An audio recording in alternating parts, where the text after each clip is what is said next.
மக்களவை தேர்தலின் முடிவுகள் சற்று முன் வெளியான முன்னிலை நிலவரம் மற்றும் வெற்றி நிலவரம். அதாவது முன்ன போலவே பார்த்தீங்கன்னா 39 தொகுதிகளிலும் தொடர்ந்து பார்த்தீங்கன்னா திமுக மற்றும் காங்கிரஸ் கூட்டணி பார்த்தீங்கன்னா முன்னிலை வகிக்கிறது.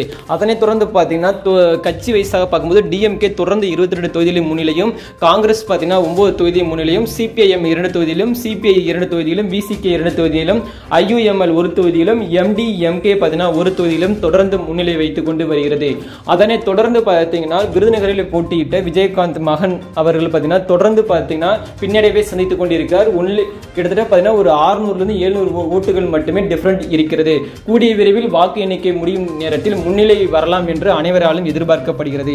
அதனைத் தொடர்ந்து பார்த்தீங்கன்னா நம்ம இந்தியா லெவலில் பார்க்கும்பொழுது பிஜேபி பார்த்தீங்கன்னா 238 தொகுதிகளில் முன்னிலை, அதில் பார்த்தீங்கன்னா 6 பார்த்தீங்கன்னா வெற்றி பெற்றார்கள். 96 தொகுதிகளில் காங்கிரஸ் முன்னிலை, அதில் பார்த்தீங்கன்னா ஒரு தொகுதிகளில் பார்த்தீங்கன்னா வெற்றி பெற்றிருக்கார்கள்.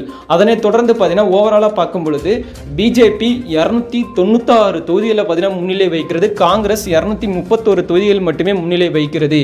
அதர்ஸ் பார்த்தீங்கன்னா 16 தொகுதிகள் இருக்கிறது. இப்போதைக்கு போறத பார்த்தீங்கன்னா தொடர்ந்து பார்த்தீங்கன்னா ஸ்டார்டிங்ல இருந்து இதுவரைக்குமே பாஜக தொடர்ந்து முன்னிலை வைக்கிறது.